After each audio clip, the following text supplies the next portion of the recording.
নমস্কার বন্ধুরা, আজকে সকাল সকাল তোমাদের সাথে গল্প করতে চলে এলাম। তোমরা সব কেমন আছো? আশা করছি খুব ভালো আছো, আর আমিও খুব ভালো আছি। আমার পরিবারের সকলেই খুব ভালো আছে। তো আজ হচ্ছে 28শে মে, মঙ্গলবার। আজ আমার ছেলের জন্মদিন। তো তোমরা সবাই সকলে ওকে আশীর্বাদ করো, ও যেন মানুষের মতো মানুষ হতে পারে, অনেক বড় হয়, ওর স্বপ্ন যেন পূরণ হয়। তো এইদিকে দেখো, যে টাইমটা হয়েছে সেই টাইমটা ওকে আশীর্বাদ করানো হচ্ছে। তখন ঘড়ির কাঁটা বাজে 2:40, তখনই ওকে আশীর্বাদ করানো হচ্ছে। সবাই ওকে আশীর্বাদ করলো। করার পর ওকে দুপুরে খাওয়ার জন্য ভাত, মাছ, ডাল, পায়েস সব করানো, 5 রকমের ভাজা সব করানো হচ্ছে। আর ওর এদিকে শয়তানি শুরু হয়ে গেছে, দুষ্টুমি।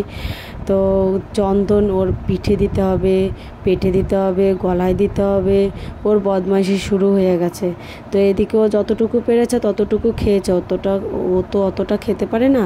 আর এদিকে বিকেলের জন্য ঘরটর সাজানো হয়ে গেছে। এদিকে ময়দা মেখে রেডি করে রেখেছি, আর এদিকে চিকেনটাও করা হয়ে গেছে, সব রেডি করা আছে। আর এদিকে ওর দিদি ওকে গিফট দিচ্ছে, বলছে ভাইকে আমি গিফট দেবো। আর ভাই তো অনেক খুশি, অনেক খুশি।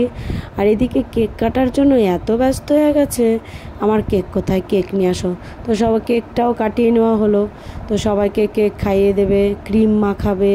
ও এগুলো করতে অনেক ভালোবাসে। তো এদিকে সবার খাওয়া দাওয়া হয়ে গেছে অলরেডি। তো আমাদের ঘরের লোকের এখনও খাওয়া দাওয়া হয়নি, আমারও হয়নি। তো আজকের মতো এই পর্যন্তই। টাটা, সবাই ভালো থেকো, সুস্থ থেকো।